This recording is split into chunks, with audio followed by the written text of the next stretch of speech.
Good morning students. Recently जो हमने topic discuss किया था वो है डबल ऑर्डर डेरिवेटिव, कि किसी भी फंक्शन का हम किस तरीके से डबल डिफरेंशिएट करते हैं। आज का जो टॉपिक है वो है Rolle's theorem and mean value theorem. तो सबसे पहले स्टार्ट करते हैं रोलीज थ्योरम क्या होता है। रोलीज थ्योरम के अंदर हम करते क्या हैं, एक फंक्शन है, लेट अस सपोज कोई भी एक हम फंक्शन को एज्यूम करते हैं, उस फंक्शन के अंदर जो डोमेन होती है वो ए और बी एक इंटरवल के अंदर लेके चलते हैं। मींस हमने कोई इंटरवल लिया 1 से लेकर 7 तक, मान लेते हैं एक फंक्शन लिया, तो इस इंटरवल का लेने का पर्पज़ ये है कि ये फंक्शन जो है उसके अंदर मिनिमम वैल्यू 1 डाल सकते हैं और मैक्सिमम वैल्यू हम 7 डाल सकते हैं। मतलब एक डोमेन हम फिक्स करके चलते हैं। इसके अंदर बीच की कोई भी वैल्यू हो सकती है, वो पॉइंट्स में भी हो सकती है, वो रैशनल में भी हो सकती है। तो हर एक पॉइंट कोई भी वैल्यू हो सकते हैं, मीन्स हमने कोई भी एक रियल नंबर ले लिया। अब ये फंक्शन जो भी होगा वो हमेशा कॉन्टिन्यूस होगा जो भी हम इंटरवल लेके चलेंगे। यही फंक्शन डिफरेंशिएबल होगा ओपन इंटरवल में। क्लोज इंटरवल और ओपन इंटरवल में डिफरेंस ये है, क्लोज इंटरवल का मतलब होता है कि एंड पॉइंट तक कॉन्टिन्यूटी को रिप्रेजेंट करेगा। डिफरेंशिएबल का मतलब क्या है कि ये सिर्फ बीच बीच के पॉइंट को डिफरेंशिएबल दिखाएगा, बाकी के जो एंड पॉइंट है मीन्स जो ए है और जो बी है उन पॉइंट पर एक कभी भी डिफरेंशिएबल नहीं होगा। Then f a is equal to f b, means जो भी फंक्शन होगा उसकी ये वाली वैल्यू डोमेन का काम करती है, मीन्स हम ये वैल्यू डालेंगे और फिर 7 भी डालेंगे। अगर वो दोनों वैल्यू आपस में इक्वल आती है देन एक वहाँ पे कुछ ना कुछ सी की वैल्यू मिलेगी। अब ये सी क्या चीज़ है, सी एक पॉइंट होगा, ये पॉइंट हमेशा इस इंटरवल के बीच में होगा। बीच मीन्स मिड पॉइंट नहीं, बीच मीन्स वो कहीं पे भी लाई कर सकता है इंटरवल के अंदर, such that f dash c that is equal to 0। किसी भी रोलीज थ्योरम को प्रूफ करने के लिए हमारे पास सबसे पहले 3 कंडीशन होती है कि वो फंक्शन कॉन्टिन्यूस होना चाहिए क्लोज इंटरवल के अंदर, डिफरेंशिएबल होना चाहिए ओपन इंटरवल के अंदर, and f of a is equal to f of b होना चाहिए। अब इन 3 कंडीशन को प्रूफ करने के लिए, समझने के लिए मैं आपको ग्राफिकली बताता हूँ। सबसे पहले करना क्या है, लेट अस सपोज मैंने एक इस तरीके का ग्राफ बनाया, एक मैंने कोई भी कर्व लिया, ये कॉन्टिन्यूस कर्व है। इस पॉइंट पर ये जो पॉइंट है ये ए पॉइंट है, ये वाला पॉइंट बी पॉइंट है, तो मैंने यहाँ पर लिख दिया ए पॉइंट, यहाँ पर लिख दिया मैंने बी पॉइंट। ये कोई एक कर्व है। सबसे पहली स्टेटमेंट ये कहते हैं कि ये जो फंक्शन है या ये जो भी कर्व है वो कॉन्टिन्यूस कर्व है। कॉन्टिन्यूस कर्व का मतलब ये वाला पॉइंट हर एक पॉइंट पर कॉन्टिन्यूटी को रिप्रेजेंट करेगा। सेकंड स्टेटमेंट ये होती है कि ये डिफरेंशिएबल भी है लेकिन ओपन इंटरवल में है। एंड पॉइंट पर कभी भी कोई भी पॉइंट जो है या कोई भी फंक्शन कभी डिफरेंशिएबल नहीं होता। क्यों नहीं होता, इसका कारण ये होता है क्योंकि डिफरेंशिएबल की स्टेटमेंट ये होती है कि एक ऐसा कर्व जिसके हर एक पॉइंट पर हम टेंजेंट ड्रॉ कर सकें। हमने कोई पॉइंट यहाँ पे लिया तो हम यहाँ से टेंजेंट रिप्रेजेंट कर सकते हैं, बट किसी पर्टिकुलर एक एंड पॉइंट पर जाकर हम कभी कोई टेंजेंट रिप्रेजेंट नहीं कर सकते, इसलिए डिफरेंशिएबल के अंदर ये ओपन इंटरवल आता है। तीसरी स्टेटमेंट ये होती है कि f of a is equal to f of b होना चाहिए, मीन्स जो ए की वैल्यू और जो बी की वैल्यू है इन दोनों की रेंज सेम होनी चाहिए। इस तरीके का ग्राफ हम बना सकते हैं जिसके अंदर तीनों की तीनों कंडीशन सेम होती है। अब ग्राफ इस तरीके का भी तो हो सकता है कि मान लेते हैं हमारा कर्व उल्टा है, इसके कंपैरिजन में ये उल्टा है। ग्राफ कभी वैसे उल्टा नहीं होता, बट इसके कंपैरिजन में अगर हम उल्टा बना के चले तो ये वाला कोई भी ए पॉइंट है, ये वाला कोई भी बी पॉइंट है, हमने कोई कर्व बनाया, यहाँ एफ ऑफ ए है, यहाँ एफ ऑफ बी है, दोनों को जब हम वैल्यू फाइंड आउट करेंगे तो ये दोनों की दोनों वैल्यू सेम आएगी। तो इस तरीके का भी कोई पॉइंट बन सकता है। ये भी कॉन्टिन्यूस कर्व है, ये भी डिफरेंशिएबल है।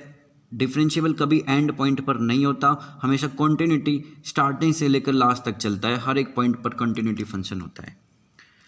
अब ग्राफ इस तरीके का भी बन सकता है, लाइक इस तरीके का। मान लेते हैं मेरे पास ये कोई ए पॉइंट है, मीन्स ये कोई एफ ए है, ये वाला बी पॉइंट है, तो इसको हम एफ बी भी रिप्रेजेंट कर सकते हैं। ये भी एक कॉन्टिन्यूस कर्व है, ये भी डिफरेंशिएबल कर्व है। डिफरेंशिएबल किस लिए, क्योंकि हम इसके हर एक पॉइंट पर टेंजेंट ड्रॉ कर सकते हैं, कहीं पे भी हम कोई भी टेंजेंट बना सकते हैं। क्लियर है। तो f of a is equal to f of b है, तो इस तरीके का ग्राफ भी हम बना सकते हैं। उसके बाद मैंने एक वर्ड लिखा था यहाँ पे, मैंने एक स्टेटमेंट लिखी थी कि कुछ ना कुछ हमें सी की एक वैल्यू मिलेगी, वो इंटरवल के बीच में होगी, such that f dash c is equal to 0। इसका लॉजिक क्या है वो समझते हैं। सबसे पहले जो हम एफ डैश सी को 0 मानते हैं, हमारे पास क्या होता है, मैं आपको एक अलग से चीज़ बताता हूँ। हमारे पास एक फंक्शन होता है कोई भी, जब हम इस फंक्शन का डिफरेंशिएट करते हैं, जब हम इस फंक्शन का डिफरेंशिएट करते हैं उसे कहते हैं हम टेंजेंट। किसी भी फंक्शन का, किसी भी कर्व का डिफरेंशिएट करना टेंजेंट कहलाता है। उस टेंजेंट के ऊपर कोई जब पर्टिकुलर एक पॉइंट डलता है, लाइक 1, 2, 3 या कोई कांस्टेंट पॉइंट डलता है, तो वो होता है स्लोप ऑफ टेंजेंट। क्या होता है? Slope of tangent. For example, मेरे पास एक एफ एक्स है, एक्स का स्क्वायर, मैं यहाँ पे डिफरेंशिएट निकालता हूँ, डिफरेंशिएट आ गया 2x, तो ये तो हो गया टेंजेंट, हमारे कर्व का जो भी टेंजेंट निकल के आया वो हो गया उसका डिफरेंशिएट। यदि मैं इस टेंजेंट के अंदर कोई पर्टिकुलर पॉइंट डालता हूँ, लाइक मैंने कोई भी 1 पॉइंट डाला, 1 पॉइंट डालने पर ये आ गया 2, ये कहलाती है slope of the tangent. Means tangent के ऊपर जब कोई पर्टिकुलर पॉइंट डलता है उसे हम स्लोप ऑफ द टेंजेंट कहते हैं। ये कोई कांस्टेंट भी हो सकता है, जैसे अभी प्रीवियस क्वेश्चन में इसी टॉपिक के अंदर हमने सी वर्ड लिया, हम यहाँ सी भी डाल सकते हैं, तो ये हो गया 2c, इसे कहते हैं slope of the tangent. Curve का डिफरेंशिएट करना टेंजेंट कहलाता है, और उस टेंजेंट में जब पर्टिकुलर एक पॉइंट डलता है तो उसे हम स्लोप ऑफ द टेंजेंट कहते हैं। ओके, अब यहाँ पर मैंने एक वर्ड भी लिखा था कि जो सी है वो बिलोंग्स करेगा ए और बी के अंदर। क्लियर है?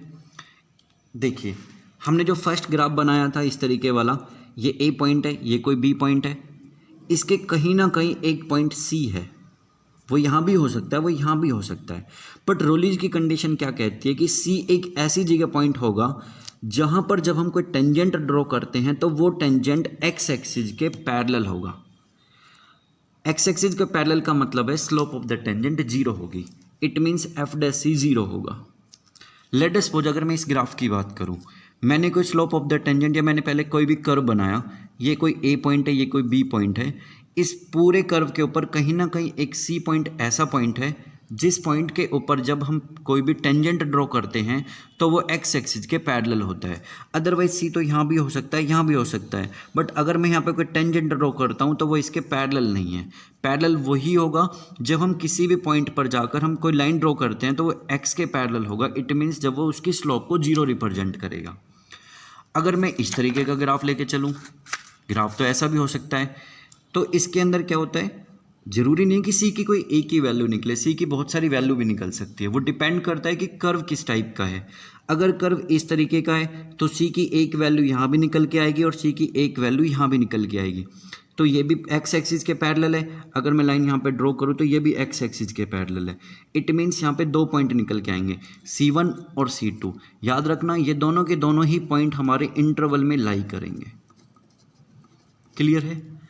यह है टॉपिक। मतलब रोलीज थ्योरम क्या कहता है, सबसे पहले कि दिया गया फंक्शन कॉन्टिन्यूस होना चाहिए क्लोज इंटरवल के अंदर, डिफरेंशिएबल होना चाहिए ओपन इंटरवल के अंदर, और f of a is equal to f b होना चाहिए। जब ये तीनों कंडीशन सेटिस्फाई हो जाती है तो हमें कोई ना कोई सी की वैल्यू मिलती है। वो वैल्यू कहाँ पे मिलती है? किसी भी कर्व के अंदर यदि हम उस वैल्यू को फाइंड आउट करने गए तो वो पॉइंट एक ऐसा पॉइंट होता है, यदि हम वहाँ से कोई टेंजेंट ड्रॉ करते हैं तो वो एक्स एक्सिस के पैरेलल होता है। ये रोलीज थ्योरम की कंडीशन है कि वो एक्स के पैरेलल होता है, तभी हम एफ डैश एक्स को या एफ डैश सी को रिप्रेजेंट करते हैं, दैट इज इक्वल टू 0। ठीक है, आइए एक एग्जाम्पल करते हैं रोलीज थ्योरम को। एग्जाम्पल क्या कहता है वो सुनते हैं। एक एग्जाम्पल करते हैं। एग्जाम में किस तरीके से क्वेश्चन आता है, एक फंक्शन हमें मिलेगा कोई भी, एक इंटरवल हमें मिलेगा, हमें प्रूफ करना है क्या रोलीज थ्योरम इसमें वेरीफाइड है या नहीं है।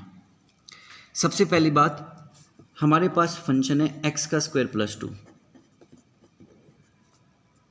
अगर हम ग्राफिकली बनाए तो ये एक्स का स्क्वायर प्लस 2 इस तरीके से ग्राफ बनता है, मतलब एक पैराबोला शेप बनता है, और हर एक पैराबोलिक शेप जो होती है वो कॉन्टिन्यूटी होती है। तो ये फंक्शन, पहली स्टेटमेंट क्या कहती है कि हमारा जो फंक्शन है वो कॉन्टिन्यूस फंक्शन है, कॉन्टिन्यूस फंक्शन है। किस इंटरवल में आपको लिखना है कि the given function is continuous function in -2 और 2। क्योंकि ये वाली वैल्यू ए की रिप्रेजेंट हो रही है और ये वाली वैल्यू बी की रिप्रेजेंट हो रही है। क्लियर है? Second condition, F x is differentiable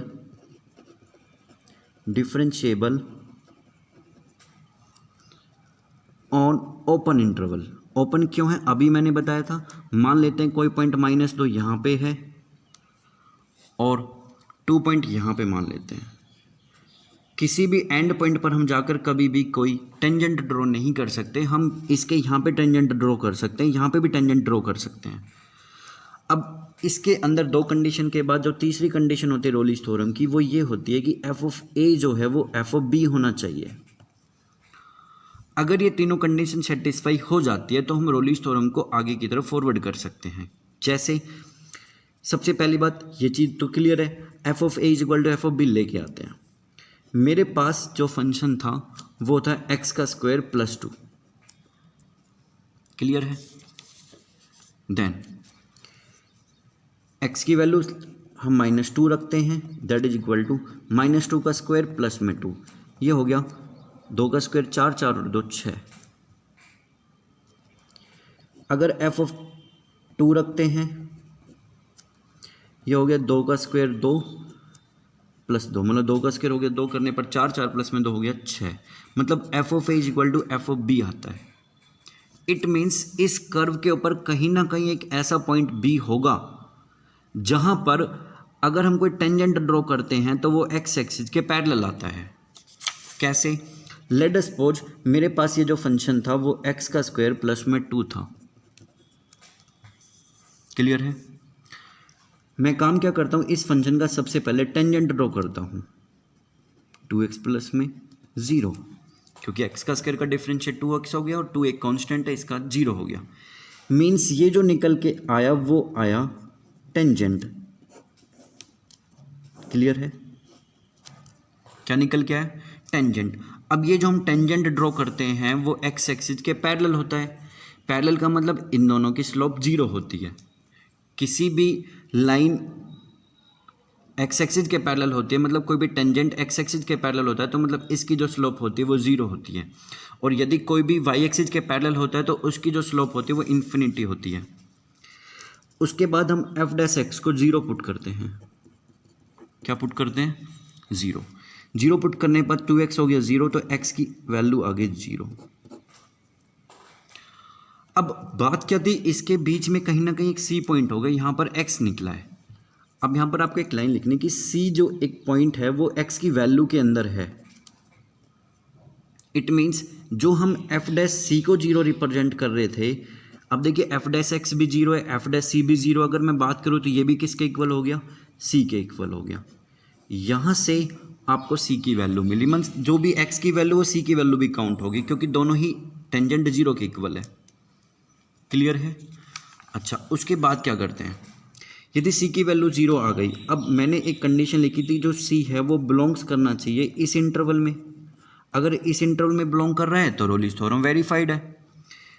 ये निकला 0, आपको लास्ट में लिखना 0 बिलोंग्स करता है -2 से 2, हैंस रोलिस थ्योरम इज वेरीफाइड। तो इस तरीके से हम रोलिस थ्योरम को वेरीफाइड कर सकते हैं। कोई भी ट्रिगोमेट्री फंक्शन भी हो सकता है, कोई एक्सपोनेंशियल फंक्शन भी हो सकता है, कोई अलजेब्रिक भी हो सकता है। सिर्फ आपको कंडीशन के तरीके से चलना है कि दिया गया फंक्शन कॉन्टीन्यूअस है, डिफरेंशिएबल है और f a is equal to f b है। देन आप उसका टेंजेंट ड्रॉ करोगे, मीन्स आप उसका डिफरेंशिएट निकालोगे। निकालने के बाद उसे 0 पुट करेंगे। 0 क्यों पुट करेंगे? इसका कारण ये है कि आप जो भी टेंजेंट लेते हो वो एक्स एक्सिस के पैरेलल होना चाहिए। ये रोलिस थ्योरम की कंडीशन है। अगर वो उसके पैरेलल है तभी हम एफ डैश एक्स को 0 पुट करते हैं, क्योंकि स्लोप 0 होती है। वहाँ से सी की कोई ना कोई पॉइंट मिलेगा और वो पॉइंट आपके इंटरवल में लाई करता है। तो इस तरीके से हम रोलिस थ्योरम को वेरीफाइड करते हैं। ओके स्टूडेंट्स, इसके बाद करते हैं mean value theorem. It is a extension of Rolle's theorem, means Rolle's theorem का कुछ एक पार्ट में आता है। एक फंक्शन एज्यूम करते हैं, एक इंटरवल है ए बी। ये इंटरवल इस फंक्शन के लिए डोमेन का काम कर सकता है, मतलब हम मिनिमम वैल्यू ए डाल सकते हैं और मैक्सिमम वैल्यू बी डाल सकते हैं। बीच की कोई भी वैल्यू डाल सकती है, कोई भी रियल नंबर डाल सकता है इनके बीच में। वो फंक्शन एक कॉन्टिन्यूस फंक्शन होगा क्लोज इंटरवल में, डिफरेंशिएबल होगा ओपन इंटरवल में, एंड पॉइंट पर कभी भी डिफरेंशिएबल नहीं होता। इसके अंदर एफ ऑफ जो ए होता है वो एफ ऑफ बी नहीं होता। अगर ये f of a f of b के इक्वल आ जाए तो वो हमेशा रोलीज में आ जाता है। अगर f of a f of b के इक्वल नहीं है तो वो मीन वैल्यू थ्योरम की कंडीशन होती है।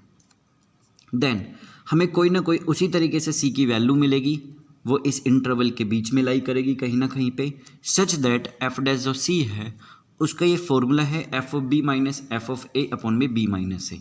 आइए इस फॉर्मूले को निकालते हैं कि फॉर्मूला बना कहाँ से, ग्राफिकली समझते हैं। ग्राफिकली के अंदर मैंने आपको बताया इस फॉर्मूले को बनाया किस तरीके से है। सबसे पहले ये कोई मैंने कर्व बनाया, ध्यान से देखना, ये कोई कर्व बनाया, ये ए पॉइंट है, ये बी पॉइंट नीचे ड्रॉ किया, ए ये वाला पॉइंट नीचे ड्रॉ किया, बी। क्लियर है? ये ए है तो एफ ऑफ ए पॉइंट यहाँ पे आया, ये बी है तो एफ ऑफ बी यहाँ पे आया। प्रीवियस क्वेश्चन में ये दोनों इक्वल थे, यहाँ पर एफ ऑफ ए यहाँ पे है, एफ ऑफ बी यहाँ पे, तो मतलब यहाँ पे ये दोनों इक्वल नहीं है। उसके बाद मैंने काम किया, इस पॉइंट को और इस पॉइंट को आपस में मिलाया। जब भी कर्व के दो पॉइंट आपस में मिलाए जाते हैं तो उस लाइन को बोलते हैं सीकेंट। क्या बोलते हैं? सीकेंट। अब इस कर्व के बीच में कहीं ना कहीं एक ऐसा पॉइंट है, वो पॉइंट इस सीकेंट के पैरेलल है, मींस इन दोनों की जो स्लोप है वो सेम है। इसकी स्लोप सी पॉइंट है तो इसकी स्लोप हो गई एफ डैश सी। ये एक लाइन है, जब भी लाइन के दो पॉइंट निकलते हैं a f a b f b, तो हम लाइन की स्लोप निकाल सकते हैं। कैसे? एक फॉर्मूला था 11वीं क्लास में, किसी भी लाइन की अगर हमें स्लोप निकालनी, लाइन के हमें पॉइंट पता है x1 y1 x2 y2, तो हम स्लोप निकालते हैं y2 माइनस y1 अपॉन में x2 माइनस x1। उसी तरीके से यहाँ पे है, तो f of b minus f of a upon में बी माइनस ए, इसकी स्लोप है f of b minus F A upon में बी माइनस ए, और इसकी स्लोप क्या है? F dash c. It means ये दोनों पैरेलल है, और पैरेलल है तो दोनों की स्लोप सेम है, तो वहाँ से रिलेशन निकल के आता है f dash c is equal to f B minus F A upon में बी माइनस ए। क्लियर है? अब ग्राफ ऐसा भी तो बना सकते हैं हम, ग्राफ इस तरीके से हो, ये ए है तो एफ ए, ये बी है तो एफ बी, यहाँ एफ बी आया, यहाँ एफ ए आया, f a is not equal to f b, function हमारा कॉन्टीन्यूस है, डिफरेंशिएबल भी है, मतलब मीन वैल्यू थ्योरम की तीनों जो कंडीशन है वो सेटिस्फाई करती है। अब इस पॉइंट और इस पॉइंट को जब हम मिलाते हैं तो उसे हम सीकेंट कहते हैं। ये कोई सी पॉइंट है, ये भी हम कोई टेंजेंट ड्रॉ करते हैं, ये दोनों एक दूसरे के पैरेलल है, मतलब दोनों लाइन जब पैरेलल होती है तो उनकी स्लोप सेम होती है। इसकी स्लोप एफ डैश सी है, क्योंकि हमने जब पॉइंट डाल दिया तो वो स्लोप का काम करता है। इसके स्लोप उसी तरीके से F B minus F A upon में बी माइनस ए, इन दोनों को इक्वेट किया तो वहाँ से F B minus F A upon में B minus A is equal to F dash C आया। दो तरीके के ग्राफ ऐसा भी बन सकता है, ये कोई मैंने कर्व बनाया, ये ए पॉइंट है, मीन्स अगर मैं इसको यहाँ पे ड्रॉ करूँ तो एफ ए, ये पॉइंट यहाँ पे ड्रॉप करे तो एफ बी, ये नीचे ड्रॉप करे तो ए जीरो, ये वाला नीचे ड्रॉप करे तो बी जीरो। इस कहीं ना कहीं पे सी पॉइंट है। अब देखिए सी के जरूरी तो नहीं है ना एक ही वैल्यू निकले, सी की तो दो वैल्यू भी निकल सकती है, एक वैल्यू यहाँ पे होगी, एक वैल्यू यहाँ पे होगी। दो पॉइंट को जब आपस में मिलाते हैं तो वो उसका सीकेंट कहलाता है।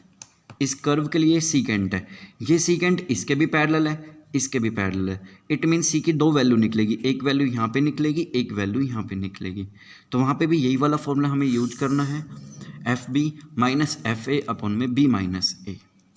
क्लियर है? ये एक टॉपिक है मीन वैल्यू थ्योरम। सिर्फ फ़र्क क्या है रोलीज और इसमें, यहाँ f of a f b के इक्वल नहीं होता। दूसरी बात, अगर ये इक्वल हो जाता है तो वापस से रोलीज बन जाता है। रोलीज में सिर्फ पैरेलल टू एक्स एक्सिस चलता है और इसमें पैरेलल टू सीकेंट चलता है। क्लियर है? आइए एक क्वेश्चन करते हैं, वेरीफाई मीन वैल्यू थ्योरम। यदि फंक्शन हमारा एक्स का स्क्वायर है और इंटरवल है 1 से 3, सबसे पहले हमें लिखना है कि जो हमारा फंक्शन है दैट इज कॉन्टिन्यूस फंक्शन।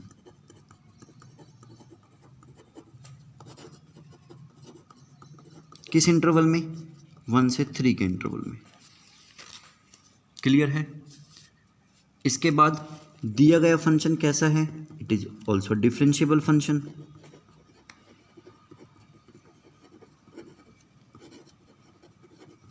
किस इंटरवल में? ओपन इंटरवल में। तीसरी कंडीशन है कि f of a is equal to f b नहीं होना चाहिए। आइए एक बार फाइंड आउट करते हैं। हमारे पास एफ एक्स था एक्स का स्क्वायर, हमारे पास साथ साथ ए की वैल्यू 1 एज्यूम करते हैं और बी की वैल्यू हम 3 मान लेते हैं। इंटरवल में जो आगे होता है उसे ए मान लिया और जो पीछे होता है उसे बी मान लिया। सबसे पहले 1 निकालते हैं। 1 पे 1 आ गया और बी पे आ गया 9। Here f1 is not equal to f3। Condition तीनों सेटिस्फाई है। अगर तीनों सेटिस्फाई है देन एफ डैश सी का हम जो फॉर्मूला लगाते हैं वो लगाते हैं f B minus F A upon में बी माइनस ए। ये एक फॉर्मूला होता है। आइए पहले सी फाइंड आउट करते हैं। सी निकले कहाँ से? क्योंकि सी की स्टेटमेंट क्या होती है कि सी निकलता है एक्स के जगह पे। वापस चलते हैं फंक्शन के अंदर। हमारे पास फंक्शन था दैट इज एक्स का स्क्वायर, हमने इसका डिफरेंशिएट निकाला, मतलब हमने इसका टेंजेंट निकाला दैट इज 2x। जब हम इस टेंजेंट में कोई पॉइंट डाल देते हैं, मतलब मैं सी डाल देता हूं, तो ये किसका काम करने लग जाता है? एक स्लोप ऑफ द टेंजेंट का काम करने लग जाता है। क्लियर है? एज दिस फॉर्मूले यदि मैं एफ डैश सी निकालूं तो क्या आया? एफ बी का मतलब 9 माइनस 1 अपॉन बी माइनस ए। बी है 3 में से 1 घटा लीजिए। यह आगे 9 में से गया 8 अपॉन में 2 मतलब 4 आ गया। क्लियर है? क्लियर है? ये एफ बी है, ये एफ ए है अपॉन बी माइनस ए। ये एफ बी है, ये एफ ए है, आगे वाला बी है, पीछे वाला ए है। क्लियर है? ये भी एफ डैश सी है, ये भी एफ डैश सी है। दोनों की स्लोप आपस में सेम है क्योंकि ये दोनों एक तरीके से ग्राफिकली पैरेलल है। 9 2c आ गया 4 के इक्वल, सी किसके इक्वल आ गया? 2 के इक्वल। क्लियर है? अब फाइनली जो हमने पढ़ा था स्टार्टिंग में वो ये तो था कि जो हमारा सी निकल के आएगा वो हमेशा बिलोंग करेगा दिए गए इंटरवल के अंदर। अगर ये बिलोंग कर जाता है it means mean value theorem, इसको मीन वैल्यू थ्योरम भी कहते हैं और लैग्रेंज मीन वैल्यू थ्योरम भी कहते हैं, इज वेरीफाइड। तो स्टूडेंट ये रोलिस थ्योरम और मीन वैल्यू थ्योरम के 2 टॉपिक थे। बहुत इंटरेस्टिंग टॉपिक भी है और इजी भी है। ग्राफिकली समझना बहुत ज़रूरी है कि किस टाइप की थ्योरम होती है। मैंने एक एक क्वेश्चन लिया है सिर्फ, बाकी क्वेश्चन आप कर सकते हो एनसीईआरटी से कर सकते हो, एक्स्ट्रा बुक से कर सकते हो। और फिर भी आपको किसी भी तरीके का कोई डाउट है, किसी भी टाइप की कोई कन्फ्यूज़न है, आप मुझसे व्हाट्सअप कर सकते हो, कॉल कर सकते हो, मैसेज कर सकते हो। आपका डाउट क्लियर होना चाहिए। Okay students, thank you.